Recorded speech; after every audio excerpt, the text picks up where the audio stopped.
अगर आपका भी कोई ज़मीन को लेकर केस चल रहा है, गिफ्टेड प्रॉपर्टी को लेकर कोई केस चल रहा है, तो ऑनरेबल सुप्रीम कोर्ट का एक नया जजमेंट आ गया है। अक्टूबर 2024 का ये जजमेंट है, तो थोड़ा ध्यान दीजिएगा, बहुत ही ज़रूरी है। अगर ये जजमेंट अगर आप अपने केस में लगाते हैं तो आपको होगा 100% फ़ायदा, क्योंकि इसमें कुछ बातें ऐसी कही गई हैं जो कि आपको क्लियर कर देंगी कि जो प्रॉपर्टी है वो आपको मिलेगी या नहीं मिलेगी। प्रॉपर्टी मूवेबल भी हो सकती है और इमूवेबल भी हो सकती है। अब यहाँ पे एक क्लियर बात कर देती हूँ, अगर कोई व्यक्ति किसी दूसरे व्यक्ति को, मान लीजिए ए है, बी को अपनी प्रॉपर्टी गिफ्ट में देना चाहता है, तो क्या यहाँ पे गिफ्टेड बनेगा और क्या वो बाद में उसको रिवॉक कर सकता है?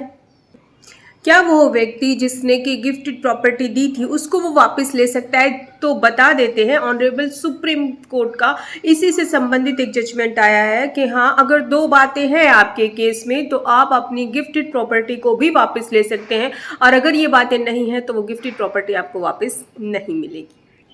अगर दोनों में म्यूचुअल एग्रीमेंट है, यानी कि डोनर और डोनी, डोनर होता है जो प्रॉपर्टी दे रहा है, डोनी होता है जो ले रहा है, दोनों में म्यूचुअल एग्रीमेंट है कि भाई हम इसी समय पर हम आपसे ये प्रॉपर्टी वापस ले लेंगे, या फिर कुछ भी म्यूचुअल एग्रीमेंट है कि इस कंडीशन पर हम आपको दे रहे हैं, अगर ऐसा नहीं हुआ तो हम प्रॉपर्टी वापस ले सकते हैं, तो आपको जो प्रॉपर्टी है आपकी गिफ्टेड की हुई भी वापस मिल सकती है।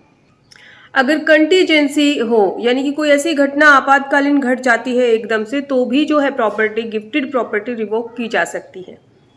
अब बात करें करंट केस की, तो यहाँ पे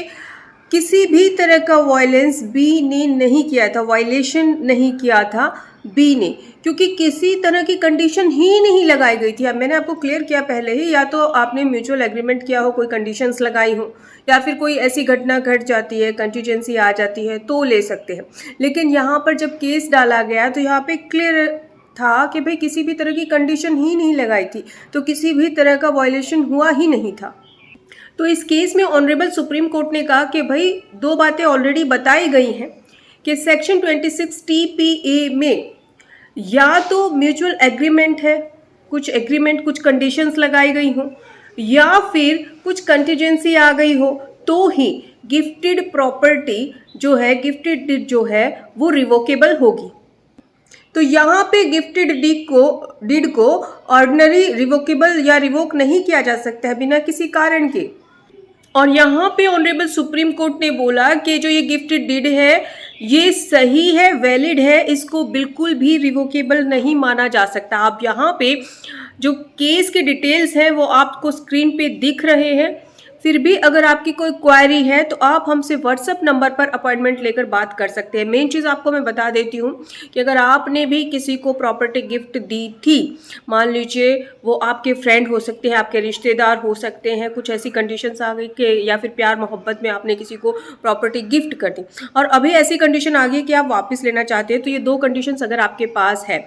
या फिर इस केस का जजमेंट भी आप उसमें लगा देते हैं अपने केस में, तो आपको बहुत ही फ़ायदा होगा। इसी तरह से हमारे साथ बने रहने के लिए धन्यवाद।